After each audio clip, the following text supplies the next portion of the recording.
Good Manners and Right Conduct, Grade 1. Quarter 2, Week 5. Ang paksa ng ating aralin sa araw na ito ay Panalangin sa Pamilya. Day 1 hanggang Day 2.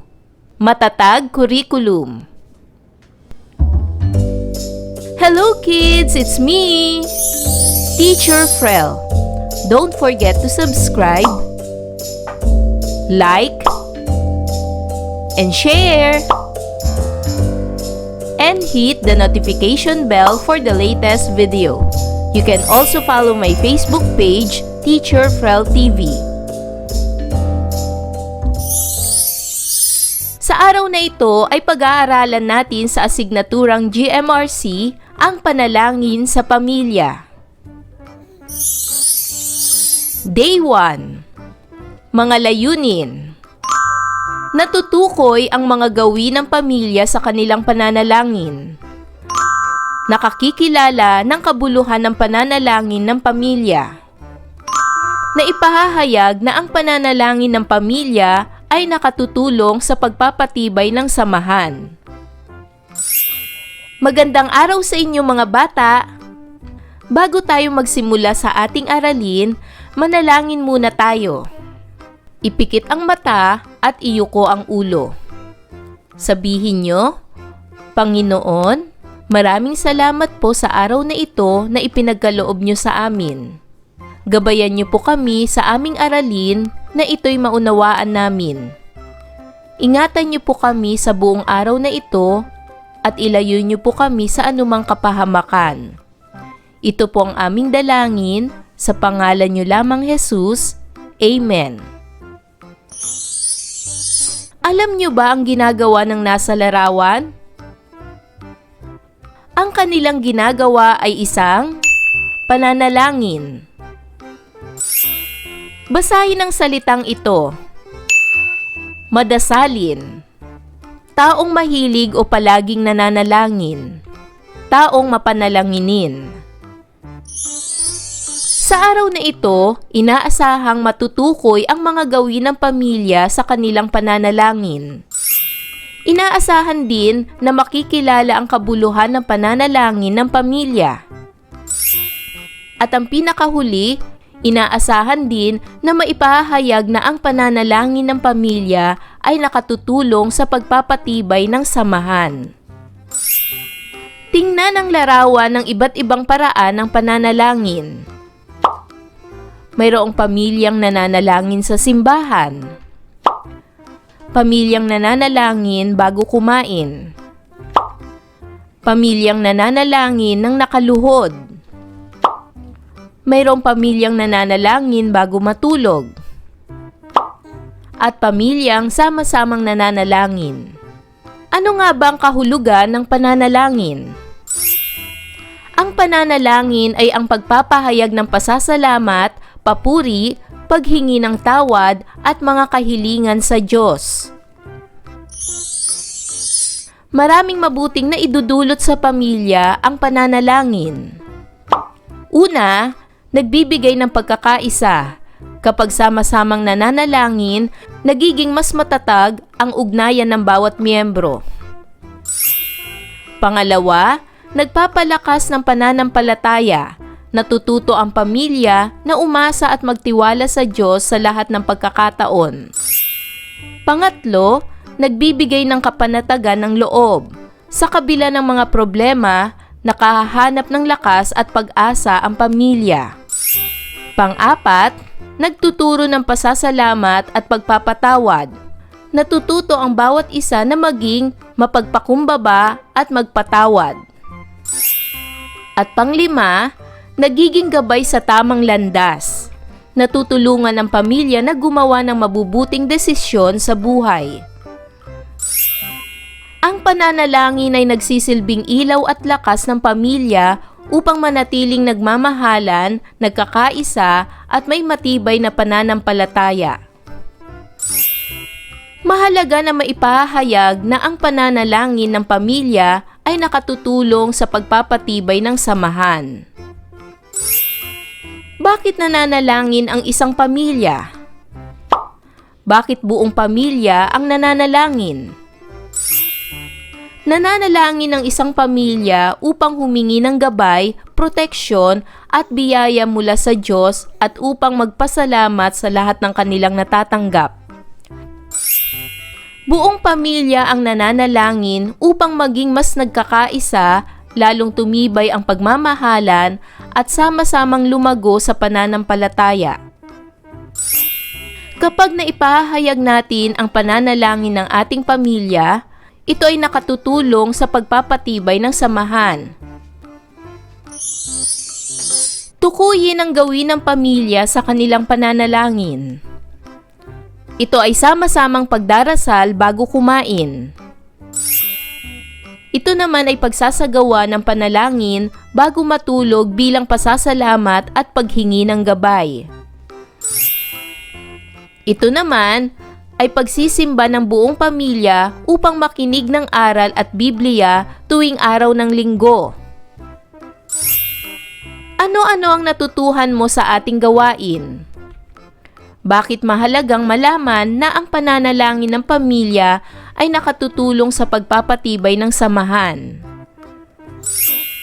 Mahalagang malaman na ang pananalangin ng pamilya ay nakatutulong sa pagpapatibay ng samahan dahil ito ay nagbibigay ng pagkakataon sa bawat miyembro na magsama-sama, magpasalamat at humingi ng gabay sa Diyos. Sa pamamagitan nito, natututo silang magkaisa, magpatawad at magmahala ng higit pa. Ang sama-samang pananalangin ay nagiging daan upang maging matatag ang kanilang pananampalataya at relasyon sa isa't isa, kaya't mas nagiging matibay at masaya ang samahan ng pamilya. Madasalin. Isang batang nagbibigay oras na manalangin sa Panginoon. Mga halimbawa ng mga gawin ng pamilya sa pananalangin. Ang pagsimba o pagsamba. Ang pagdarasal bago kumain. Ang pagdarasal ng magkakasama sa tiyak na oras sa buong araw. Ang pag-aalay ng bulaklak at pagkain. Ang pagsindi ng kandila. Ang pagluhod tuwing nagdadasal. Ang pagkanta ng dasal. Ngayon ay dumako na tayo para sa gawaing ito. Tukuyin ang mga gawin ng pamilya sa kanilang pananalangin. Isulat ang tamang letra sa patlang. Piliin ang letter A, ang pagsimba o pagsamba. Letter B, ang pagdarasal bago kumain. Letter C, ang pagdarasal na magkakasama sa tiyak na oras sa buong araw. Letter D, ang pagluhod tuwing nagdadasal. At letter E, ang pagkanta ng dasal. Para sa unang larawan, ano ang tamang sagot? Magaling! Ang tamang letra ay letter D, ang pagluhod tuwing nagdadasal. Pangalawang larawan, ano ang gawin ng pamilyang ito sa kanilang pananalangin? Tama, ito ay letter C, ang pagdarasal na magkakasama sa tiyak na oras sa buong araw. Pangatlong larawan, ano ang gawin ng pamilya sa kanilang pananalangin? Tama, ito ay letter E, ang pagkanta ng dasal. Pang-apat, ano ang gawin ng pamilya sa kanilang pananalangin? Tama, ito ay letter A, ang pagsimba o pagsamba. At panglima, ano ang gawin ng pamilya sa kanilang pananalangin?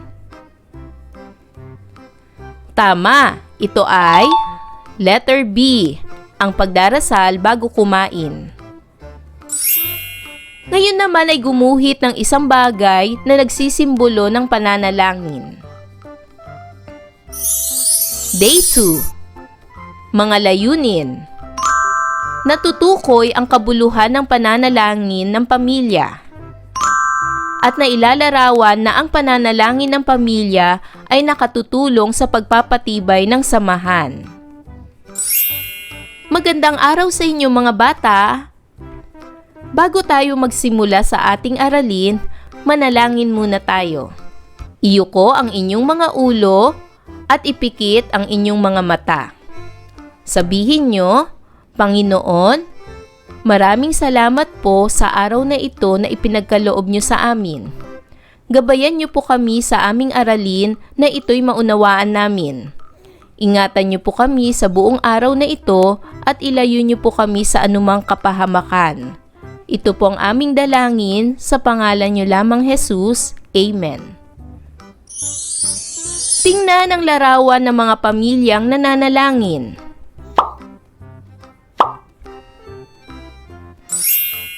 Basahin ang salitang ito. Madasalin. Taong mahilig o palaging nananalangin. Taong mapanalanginin. Sa araw na ito, inaasahang matutukoy ninyo ang kabuluhan ng pananalangin ng pamilya. Inaasahan din na mailalarawan na ang pananalangin ng pamilya ay nakatutulong sa pagpapatibay ng samahan. Muli nating tignan ang mga larawan na nagpapakita ng mga pamilyang nananalangin.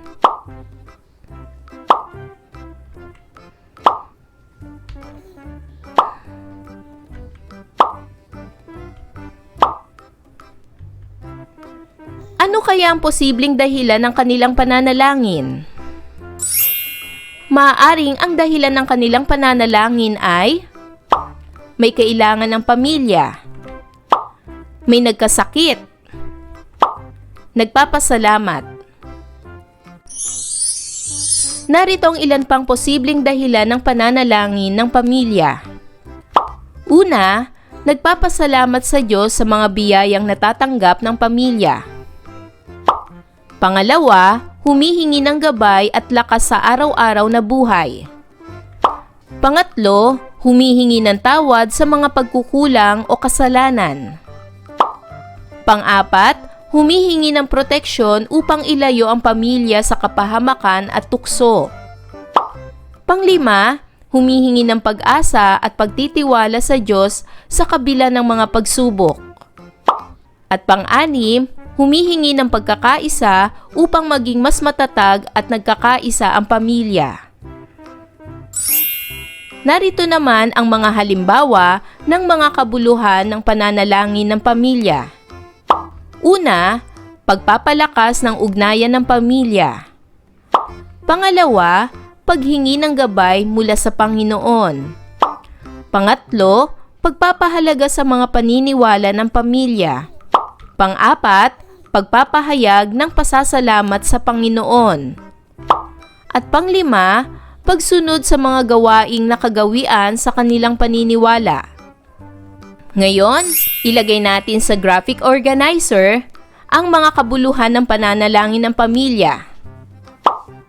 Gaya ng pagpapalakas ng ugnayan ng pamilya, paghingi ng gabay mula sa Panginoon, pagpapahalaga sa mga paniniwala ng pamilya, pagpapahayag ng pasasalamat sa Panginoon, at pagsunod sa mga gawaing nakagawian sa kanilang paniniwala.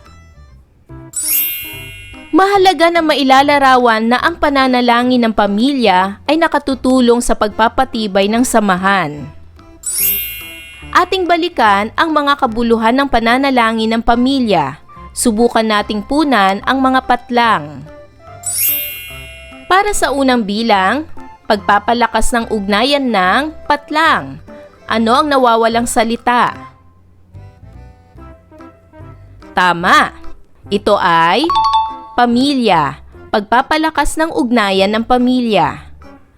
Pangalawa, paghingi ng gabay mula sa patlang. Ano ang tamang salita? Tama. Ito ay Panginoon. Paghingi ng gabay mula sa Panginoon. Pangatlo, pagpapahalaga sa mga patlang ng pamilya. Anong tamang salita? Magaling! Ang nawawalang salita ay paniniwala. Pagpapahalaga sa mga paniniwala ng pamilya. Pang-apat, pagpapahayag ng patlang sa Panginoon. Ano ang nawawalang salita? Tama, ito ay pasasalamat. Pagpapahayag ng pasasalamat sa Panginoon. At pang-lima, pagsunod sa mga gawaing nakagawian sa kanilang patlang. Ano ang nawawalang salita? Magaling! Ang nawawalang salita ay paniniwala. Pagsunod sa mga gawaing nakagawian sa kanilang paniniwala. Ano ang naramdaman o damdamin mo habang ginagawa ang ating gawain? Ano-ano ang natutuhan mo sa ating gawain? Bakit mahalagang matukoy ang kabuluhan ng pananalangin ng pamilya? Tandaan, madasalin. Isang batang nagbibigay oras na manalangin sa Panginoon. Tandaan rin ang mga dahilan ng pananalangin ng pamilya. Una, pagpapalakas ng ugnayan ng pamilya. Pangalawa, paghingi ng gabay mula sa Panginoon. Pangatlo, pagpapahalaga sa mga paniniwala ng pamilya. Pang-apat, pagpapahayag ng pasasalamat sa Panginoon. At pang-lima, pagsunod sa mga gawaing nakagawian sa kanilang paniniwala. Ayan mga bata, naunawaan niyo ba ang ating aralin sa araw na ito? Kung ganon, magaling! Mga bata, sana'y marami kayong natutunan sa ating aralin. Hanggang sa susunod na video lesson, paalam! Thanks for watching!